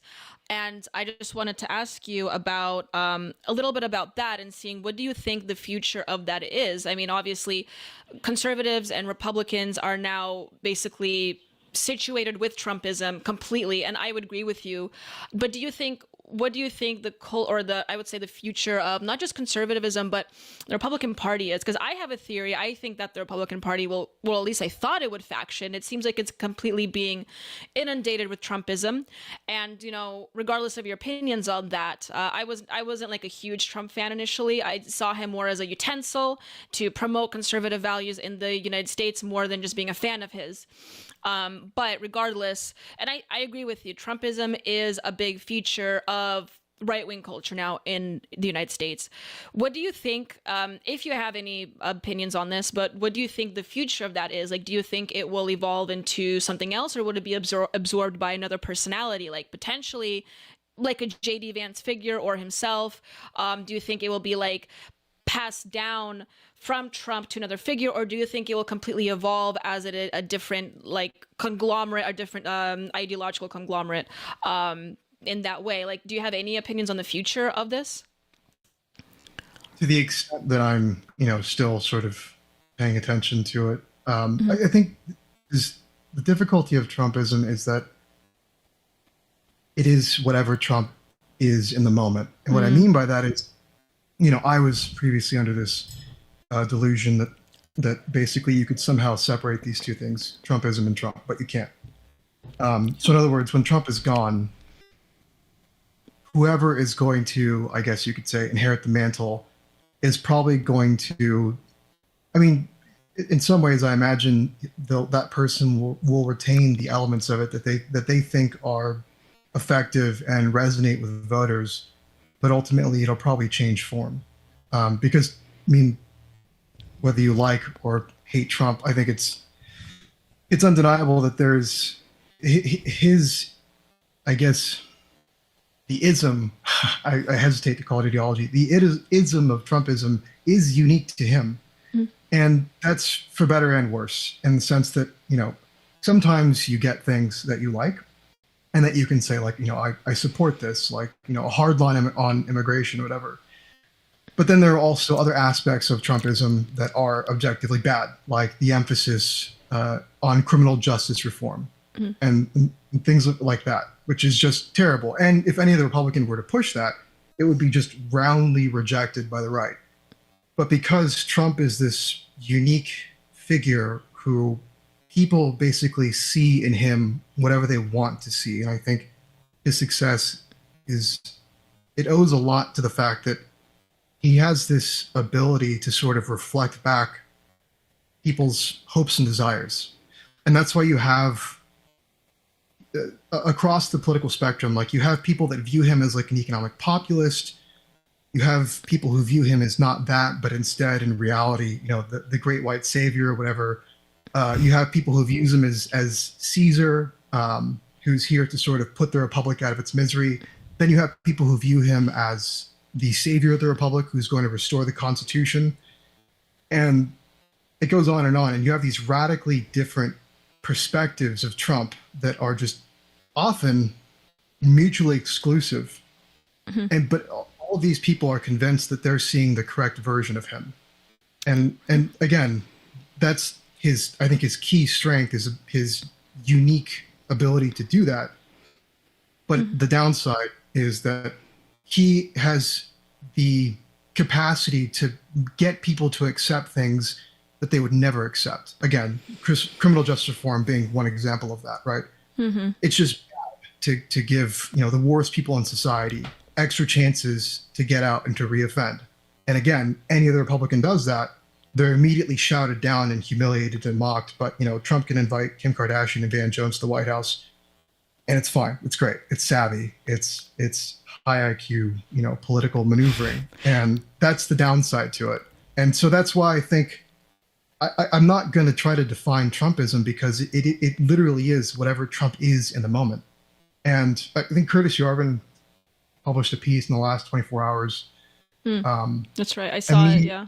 Yeah. And he's talking about how basically there are these people who, again, this ties into what I'm saying, that there are these people who, under any other circumstances, would be roundly denounced as neoconservatives of the most intolerable variety, are now being considered for possible positions in his administration. And if any other Republican would do that, even, look in the direction of people like Pompeo or Brian Hook. Brian Hook is an Iran hawk who's being considered for a job at the State Department, I believe. Anyone else would be, again, denounced by the new right. That this would be just mental betrayal. And that I've seen, at least on Substack, Yarvin is the only person that's pointed this out. And, in previous times, I would have done the same thing. But, I think it's futile. I think Yarvin is maybe doing it to sort of give people a sobriety check. Once the euphoria wears off, you're going to realize that you're probably not going to get what you thought you were going to get. And in fact, it might be more of the same, and it likely will be. And this is basically the gist of what Yarvin is writing. And that's probably true. But again, the uniqueness of Trump is that he can convince people that actually this is different. And it's for better and for worse. So. Yeah, no, I would say that's a pretty salient analysis because, and I can see where you're coming from. Based on your description of Trumpism, it kind of reminds me of the way that I would say some believers or Christians try to interpret scripture, right? Like there are many different interpretations, but the person that does have their interpretation, hold to their unique interpretation, they think that's the right one, obviously. So there's almost like this form of spiritualism to it. And I would certainly agree with you that Trumpism is pretty much just stuck on the individual of what Trump is and is defined through Trump's actions. I would disagree with a few elements. For one, the biggest part, and actually I could be wrong on this considering on where the movement is right now, but I remember when Trump came out and said the things that he said about abortion initially, when Roe v. Wade was overturned, and he's come out and he said, I think he was critiquing the right wing or the Republican Party's response to it, and he said that it was basically a losing issue because they have if I remember correctly, he was basically critiquing the Republicans' narrative on abortion, and so I saw a lot of people, Republicans, conservatives, kind of get at him for that and being really upset with him. And same thing with this election cycle where he basically had a hands-off approach to abortion and just kept it up as a state's issue. He didn't want a federal abortion ban. And I've seen a lot of Republicans get up in arms on that, which made me think that abortion was one of the linchpin issues of the election. But that's the first one that came to my mind. But you're right, though. Essentially, regardless of what Trump will say, even if it goes against even the fundamental principles of what conservatives, Republicans, or even Christians hold to that love Trump, eventually they'll come around and they'll keep on supporting him. And so, because like I said, I did see a lot of people get mad at him for that and angry at him, but they still supported him and they still tout his views. And so it's really interesting that you mentioned that, regardless of whose interpretation of what Trump is, who Trump is and what Trump is as as an entity, as this maybe you don't want to call it an ideology, but this proto-ideology, you could say. They think their unique interpretation is a correct one, and it's really interesting to see how this will diffuse into other major right-wing populist movements or cultural movements in the United States. But yeah, you think that the main defining features of Trumpism is difficult to define, and I would agree with you. It is rather amorphous. But considering that, what do you think the defining features of just a modern right-wing culture is in the United States at all? I know there's a lot of factions within America with the right wing, and obviously you don't have to define all of them, but do you think it's solely relied on Trumpism, or do you think there are other elements of the right wing cultural movement in America that can be defined, maybe even removed from Trumpism, if at all? Yeah, well, I think it's certainly true that there are things that, again, this is Trump's strength, is he sort of just sees what people are frustrated about and touches on those things, incorporates them into his rhetoric and his campaigning and things like that. And so, I mean, like the obvious one is immigration, right? Like immigration is the obvious one. In the case of this election, with so many young men and like low propensity voters turning out for him, it's obviously you have this generation of men who have grown up being told that they're responsible for everything awful that has ever happened throughout human history. They've grown up basically in a world that hates them and views them as the cancer of history. And so I think that is obviously going to be a defining feature of a reaction to that. That's obviously going to be a defining feature of the right going forward, is men asserting themselves and saying, no, actually, you need us. And yeah, I think there are some obvious ones like immigration, the reaction to, I guess you could say, feminism, which is interesting because it seems like we've been reacting to feminism for a long time, right? Like there's been this kind of like long, gradual revolt against it, but I don't think it's ever politically expressed itself as forcefully as it did on this election. Again, in particular, young men, because if you're a millennial, like I actually think about this quite a bit, like my own pre-married dating life. Being basically just, it was normal to just approach women, at a bar or wherever. It wasn't a thing that you thought about twice. Like you just see girl approach, get rejected, whatever. Like that's how you level up and get better at that stuff. But like, I'm trying to put myself in like the shoes of Zoomers in the world that they grew up in, where it's just like, you don't do that because it's terrifying. Like you don't, like it's, their dating life and their social life is so different than the things that, like, as much as millennials complained about it, we didn't actually bear the full brunt of it as much as those who are younger than, like, the youngest millennials or Zoomers or whatever. Like, they're the ones that really, really actually grew up under, I think, the full force of this stuff when it was at its most toxic.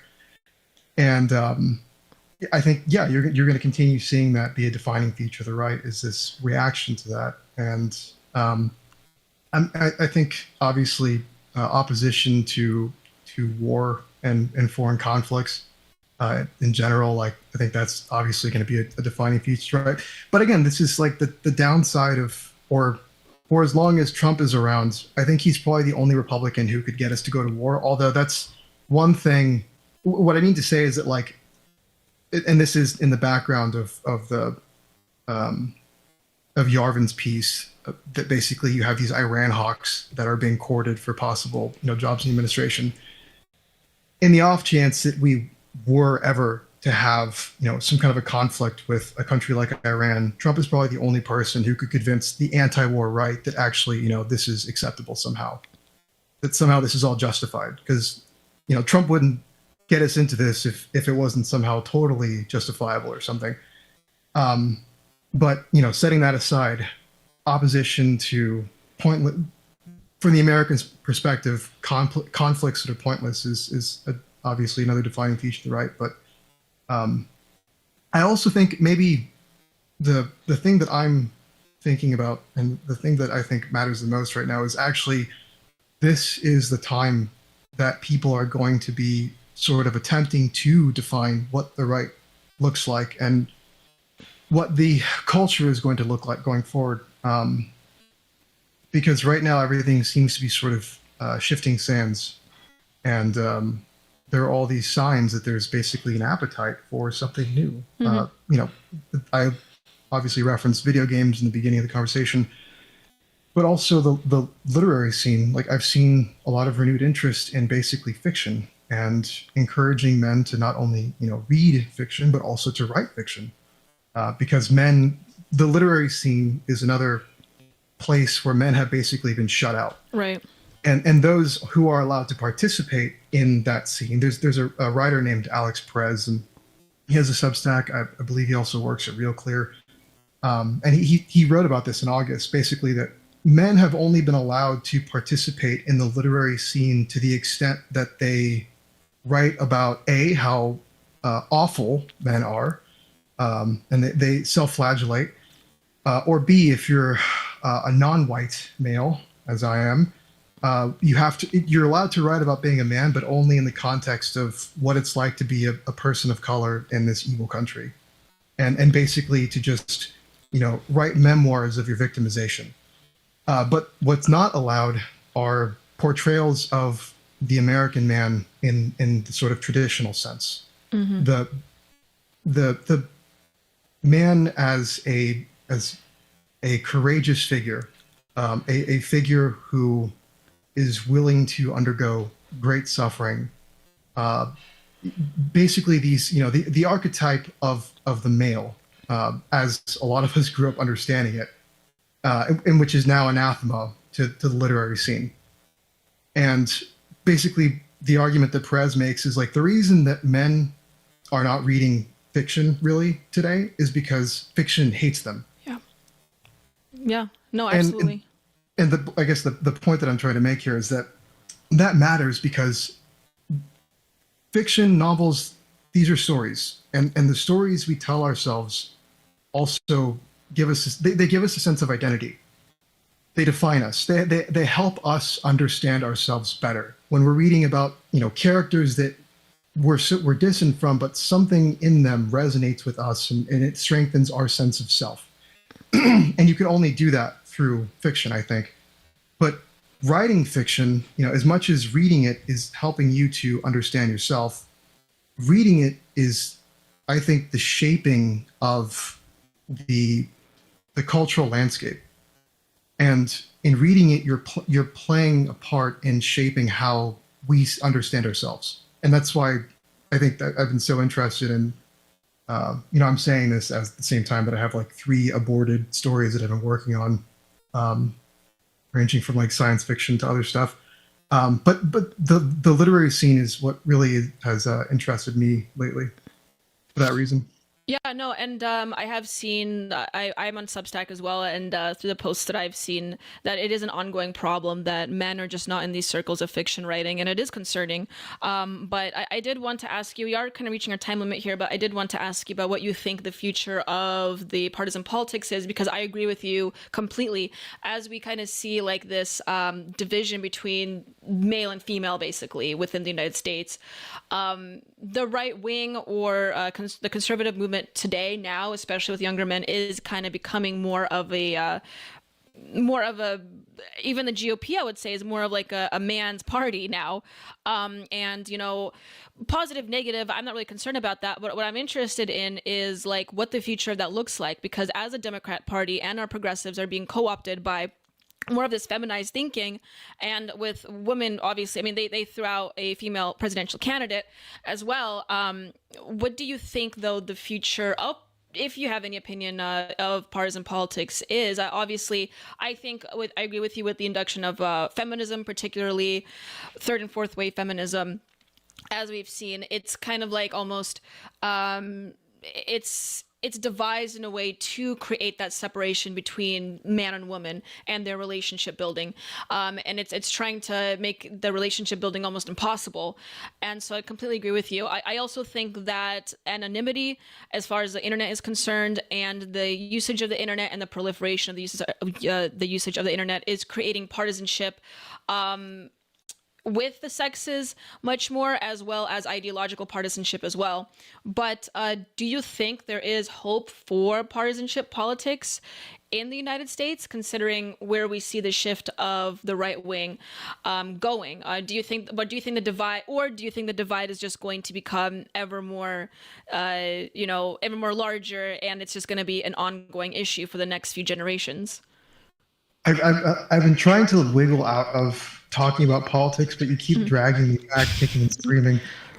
No, I think they're really tough questions. I honestly couldn't tell you much, except that I think that things are going to become a little bit crazier, at least in the near term. And I think that's normal. I think movements, as they're understanding themselves, developing, they start off as basically inchoate angry screams at those that they see as, their oppressors. And I'm talking about, again, all these different categories of people that fall under, I guess, the umbrella of, or feel like they're being represented by Trumpism and the new right, I suppose.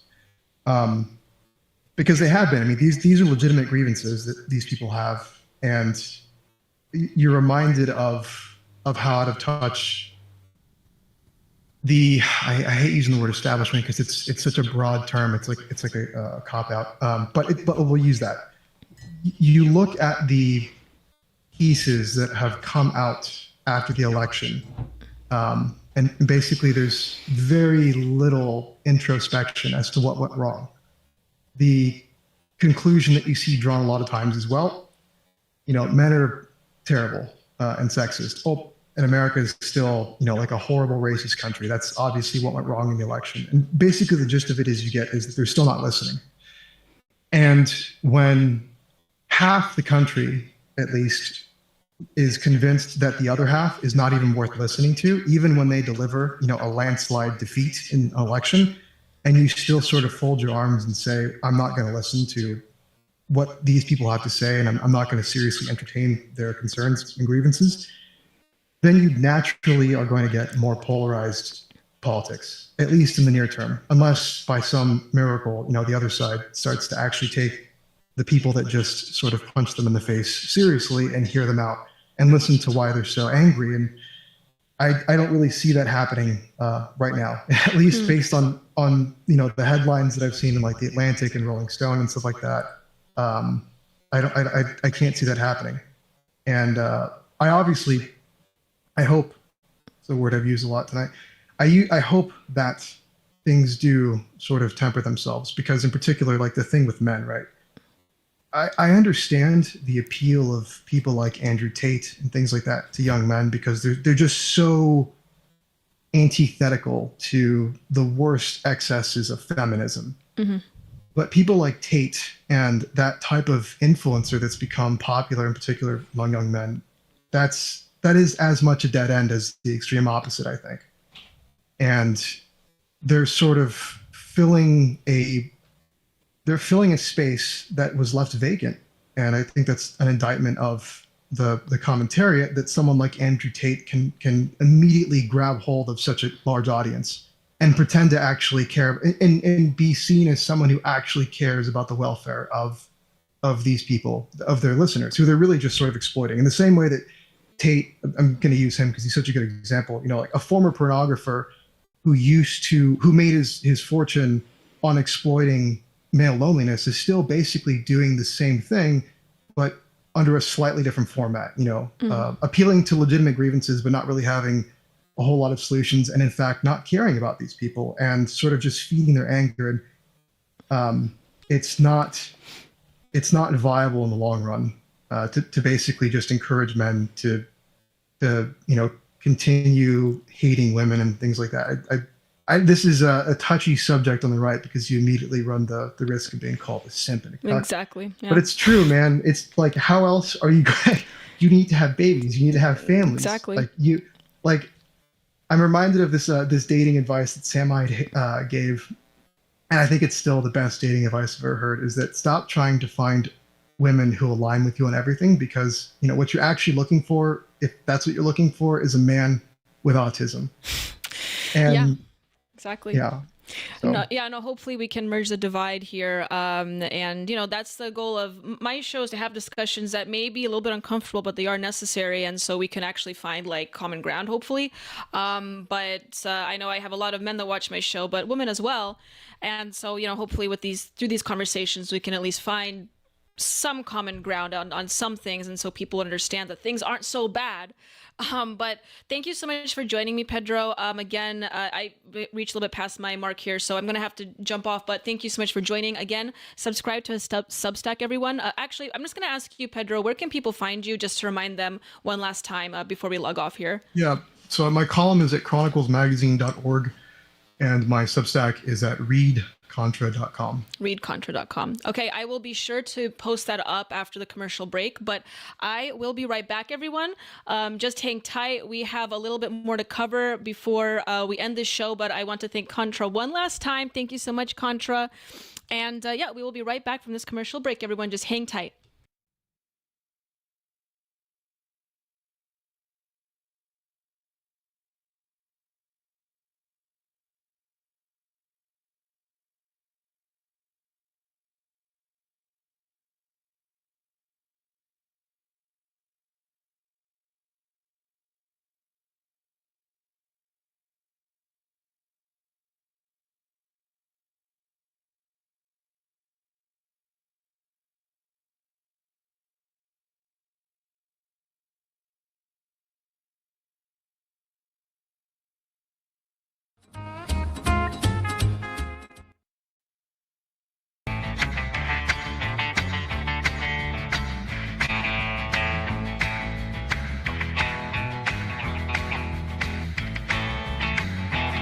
Well, here comes Daniela like Marilyn with a twist. She's got a master's degree and a style you can't resist. On Culturama, baby, we're shaking up the scene. So hit that like, make it click, you know what we mean. Like and subscribe, come on, don't delay. With Daniela at the helm, we're leading the way. It's Culturama, taking back tomorrow today.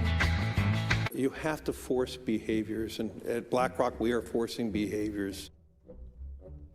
Mao ordered his citizens to throw off the four olds. Old thinking, old culture, old customs, and old habits. So, your whole life went in the garbage overnight, no biggie. And those who resisted were attacked by an army of purifiers called the Red Guard, who went around the country putting dunce caps on people. Yeah, who didn't take to being a new kind of mortal being. If you don't force behaviors, whether it's gender or race or just any way you want to say the composition of your team, you're going to be impacted. Well, things haven't been so sweet for Ben and Jerry's after the company posted an anti-American tweet, a few of them, on the 4th of July. The ice cream makers declared the United States was founded on stolen indigenous land. Well, someone should tell Target that, because they're now selling swimsuits with tuckums in the women's section of the store. And they even have a line just for kids. Yeah, we're going to reach out to Ben & Jerry's and ask them how they can live with themselves as they operate a multi-billion-dollar company on stolen land while declaring other people give up their so-called stolen land. This is the child section. This is literally the kids section. I'm next to a literal onesie that says whatever the hell that means. We have glad you came out, and I'm so happy that you're queer. In the kids section. Are you kidding me? I'm sorry, but pride and toddler don't belong in the same sentence. Good news! Starbucks will offer its workers reimbursement of travel expenses related to accessing abortion and gender-affirming procedures. Kyle Rittenhouse was seen wearing a Black Rifle Coffee Company shirt, and they wanted to distance themselves from that individual. Key employees at the company also were donating to Democrats. Hafer doubled down on throwing many in his base under the bus, describing them as racist and a repugnant group of people.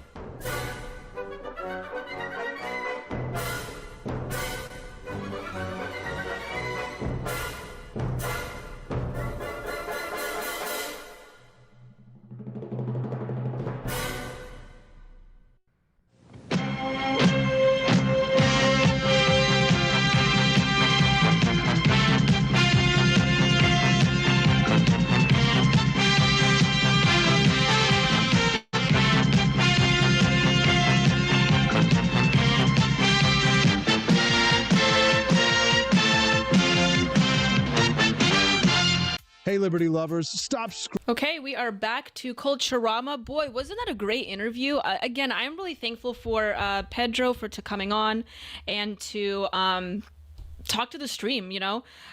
He has a lot of interesting political ideas, and it would be a crime if I did not show off his Substack a little bit here before I go on to the remaining stories. So I'm going to put this on screen. Here it is. It's at readcontra.com. I saw someone put it in the Rumble chat, the link, but here it is. That's how it looks like. And his latest right here, his latest article says a review, reactionary Edward Zwick, corporate DEI culture, and progressive moments end. I already liked the article here. But yeah, and he has a lot of substantive, salient ideas, and he links to other things that he's written here. So I really encourage you to take a look at his stuff. Again, Chronicles Magazine as well. And actually, let me pull up his Twitter also. I have this screen.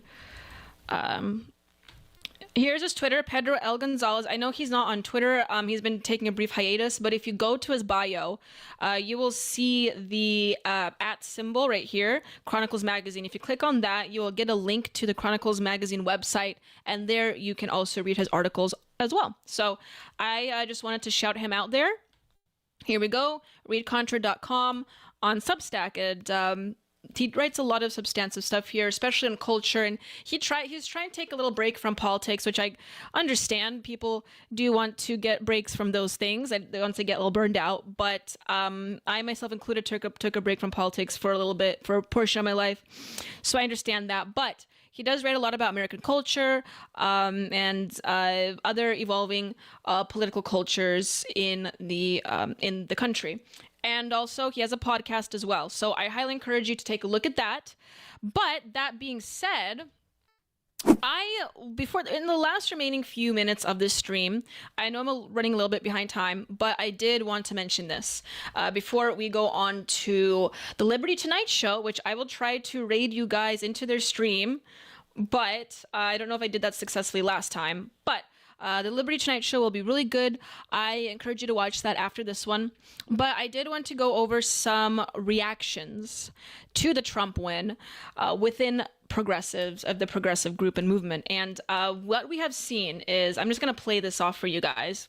There's just a few TikToks, and it's very interesting and entertaining to watch.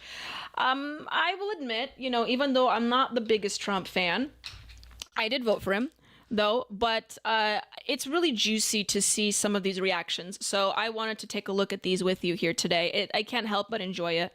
Here's one. I'm going to take the volume up. Oh, and also, before I get to this, actually, my mistake. What am I doing? I did not read the Rumble rants that you guys sent in. Gosh, hold on a second. I did see Rumble rants come in. It would be wrong of me not to read that. So hold on a second. I also didn't have the chat live on all day. That sucks. I do like having your guys' comments on the screen so everyone else can see. I'm juggling so many plates. Okay, so I did have a few Rumble rants. Thank you everyone that donated. I highly appreciate it. It goes a long way in helping the show out. It really does. And my supporters are my best friends, each and every one of you. If you donate to the show, I love you. So first one came from Nelson65, $5. He wrote, "My lady, your first rant." That was sent in an hour ago. I'm so sorry, Nelson65, for just reading it out. I hope you're still here to hear me read it out loud. Thank you for the $5. $20 from Bucks Nasty 48 minutes ago. He wrote, "I have many leather-bound books, and my apartment smells of rich mahogany." Very nice. Leather-bound books are always a pleasure and a treat. Thank you, Bucks Nasty, for the $20. It's very appreciated. And then $2 from Grizz Cheese. He wrote, "Bill Burr for press secretary." That would be very interesting now, wouldn't it? You think Bill Burr would be better than Alex Jones, though? I don't know. Maybe. Okay, I'm going to get back to the screen here. So let's take a look at some of the left-wing reactions to Trump's win. This will be quite entertaining, to say the least. I'm sorry! No!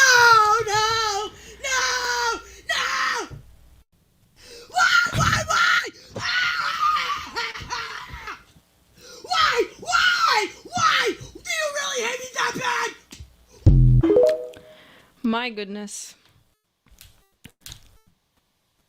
Creatures have escaped the zoo. Here's another one, too. That's screaming like an animal. I can't do this anymore. I'm literally sick. I'm literally sick to my stomach. What has happened to America? What has happened to democracy? What has happened to democracy? Happened to You know freedom? what? They voted for him is what happened to democracy. Anything now, it's just a talking point. Anytime the guy that they doesn't want wins, it's a threat to democracy at this point. He won the election. It's not like he's claiming that it was fake again. I'm done. She's this done. Is a message to It's anyone over. who follows me. If you voted for Trump, unfollow me and block me. If you didn't vote, unfollow me and block me. Who would want to block this very pleasant young woman? Me. The fact that it's this close means I've lost all hope in the American people. Like, it should not be this close. Why would anyone vote for this person? He's so evil. He's so demented. He's so evil. Kamala's not perfect. We all know that. We No, she's an all idiot. know that. She is not a convicted felon, rapist, crazy, fascist, dictator, psycho. Do you think this woman can even define what fascism is? Okay, here's another one. Hold on. There's a lot here, actually. This entire thread. Let's watch this one. Oh, wait, I missed that. Hold on. I am so frustrated! That's it. That's the tweet right there. Okay, so as you can tell, not the most stable or sane geniuses here in this thread, but oh, here's a man. Here's a young man. I'm interested to see this one. Obviously, also a pattern you're going to see here is a lot of these are women. But here's a man. So this is the exception to the rule. Let's take a listen to what he has to say. Who wants to place their bets right now that this guy is a homosexual? You idiots do realize that Trump can't just... You can already tell that he is not a heterosexual male. Might as well just be a woman at this point. Okay, I was wrong. He was not the exception to the rule. Let's continue. Go bippity boppity fucking boop and change gas prices. He can't go bippity boppity fucking boop and change grocery prices. Your life is going to get worse, not better. Thank you, stupid people! Oh my. Oh, here's another. This one looks very distraught. Let's listen to one more here. This simply will not do, Oh my and gosh. this is not okay. That's a man. I thought that was a girl. Hold on. This is not okay. This is not okay. This simply will not do, and this is not okay, and I'm not good with this. This is sick. This is sick. That should not be there. And it's wrong, and you're wrong, and everything is wrong. And this house is not even my house. You just bought it for me, and I don't want it. Okay. It's not even his house, I guess. So I could sit here for hours and watch this.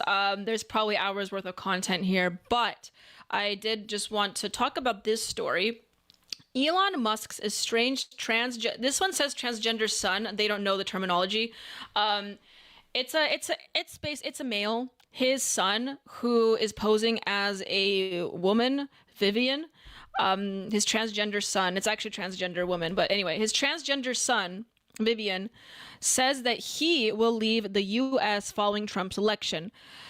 Quote, I've thought about this for a while, but yesterday confirmed it for me. I don't see my future being in the United States. Even if he's only in office for 4 years, if the anti-trans regulations magically don't happen, the people who willingly voted this in are not going anywhere anytime soon. So his son, Elon Musk's son, got so disgusted that they're going to leave the United States. And you know what? More power to him. Thank you for leaving. We do not want you here. Please do not come back. Here is if you guys don't remember, this is a video clip of Elon Musk's son here. Backstory. I'm not just a bitch. I'm a bitch with a backstory. So that's him right there, Vivian. I forgot his given name though before that. So yeah, I feel very bad for Elon. I don't know what Elon may think of this, but I actually don't know how old Vivian is, but Musk responded in a New York Post article following this, and he stated that Vivian's plans to leave America is indicative of the woke mind virus killing his son. I do feel bad for Elon. Regardless of what you think, Elon, he is quite an interesting figure. But, you know, obviously it's not easy to see this happen to your child. And his child may not have been physically taken away from him. They're doing it out of their own volition, but they have been ideologically taken away from him. So that's quite concerning. Here we have another big reaction to the election. Jimmy Kimmel is holding back actual tears from the Trump win. Let's take a listen to this. Let's be honest, it was a terrible night last night. It was a terrible night for women, for children, for the hundreds of thousands of hardworking immigrants who make this country go. Terrible night for women. For healthcare, for our climate, for science, for journalism, for justice, for free speech. It was a terrible night for poor people, for the middle class, for seniors who rely on Social Security, for our allies in Ukraine, for NATO, for the truth and democracy and decency. Why did he start crying when he mentioned NATO? That's an interesting one. I mean, after over all the other people that he's listed here, women, children, middle class, the poor. You could just say lower income, but if he's trying to be politically correct here, the poor. Out of all of that, he started holding back tears when he started talking about NATO. And it was a terrible night for everyone who voted against him. And guess what? It was a bad night for everyone who voted for him, too. You just don't realize it yet. Let's be honest. You just don't realize it yet. Yeah. So here you go. This, honey, new phone screensaver just dropped. That is rich. Anyway, one last thing I wanted to touch on in our last couple minutes here, before I am going to try to raid you guys to the Liberty Tonight show, hopefully successfully this time. But Pedro Gonzalez touched on this during our interview, is that the natalist endeavors of the right-wing movement and how the right-wing movement is going to proliferate and grow compared to their progressive neighbors. And I've touched on this, you know, as this is a topic I don't typically like to talk on this show because philosophically I'm an anti-natalist, and no, I will not divulge my opinions on that, considering it is quite the deep topic. But, you know, if someone does donate $100 in the last 5 minutes, I may talk about it, but that ain't happening. But that being said, there is an ideological transfer that occurs when people breed, right? And when they have children. And that is very important. And so what we are seeing here with the phenomenon with the left wing and progressives after Trump winning is that there is now this contingent of females, progressive females, that will simply not sleep with men, nor will they have relationships with them, and they're abstaining from sex. And I just wanted to put this out there for all the young men out there that you are dodging massive bullets for the rest of the year and perhaps for the next 4 years. So congratulations. Here you go. Ladies, I'm not saying Let me start from the beginning here. Hold on.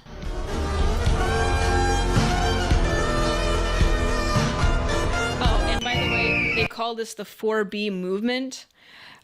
So it's within leftist circles, and the 4B movement is basically just a major protest to not sleep with men and abstain from sex, because men were basically the determining factor, I would say, to a large degree, of the presidential election this year. So.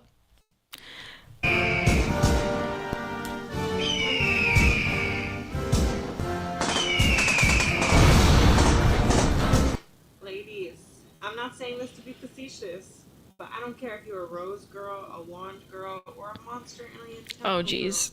Stock up now for your moments of weakness. She's telling a woman to stock up on alive, worth getting stuck with a man. None. Sex toys. Coochie off the table indefinitely. I hate it here, so I will go to secret gardens in my mind. People need a key to get to.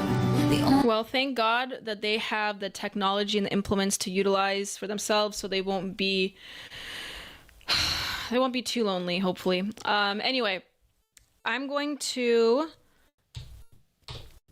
try and bring up the Liberty Tonight show here, and try to raid you guys. Oh, hold on a second.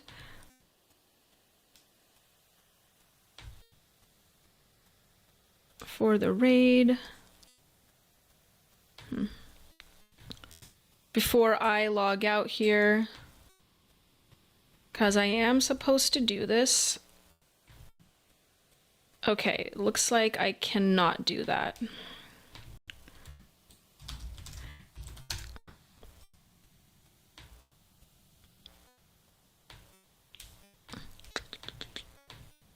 Okay. I am going to throw this in the chat, you guys, and hopefully it will work so this raid can successfully work. I don't know if I can do it, but because last time I struggled a little bit, and for anyone that does know how to raid, I would be much appreciated if you do help me raid their channel. But oh, hold on.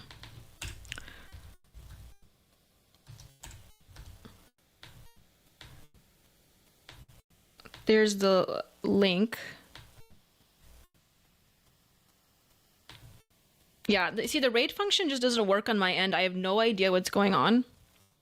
But I posted the link to the stream, and I am going to, I think the link is working. I did try to open it up. It wasn't working on my end. I could just have technical issues here. But that being said, please go to the Liberty Tonight show and watch their stream and their post-election stream as well. It's at the Liberty Tonight show. I posted the link. It should be good. Otherwise, you can just find them on Rumble and on X and elsewhere. And thank you so much for joining me in the campaign, I guess I could say, in the Culturama campaign, in reclaiming the zeitgeist back into the United States and reclaiming traditional Americana back into the United States. And oh my goodness, how good does it feel that we have our guys back in office, back into reclaiming institutional power. I want to thank everyone that has joined the stream today on X, on Rumble, on Twitch. Even I saw some Twitch comments, and on YouTube as well. Okay, it looks like I just got a new link here. Okay, anyway, I put the link in the chat. I don't think that one really works. But anyway, I hope I see you guys next week, Tuesday. And we're going to be talking, now that the election's over, thank God, I'll be talking about a little bit more big brain concepts and topics with you. But I hope to see you next week, everyone. Thank you, and God bless. Okay, I just got word, by the way, that I have the new link, so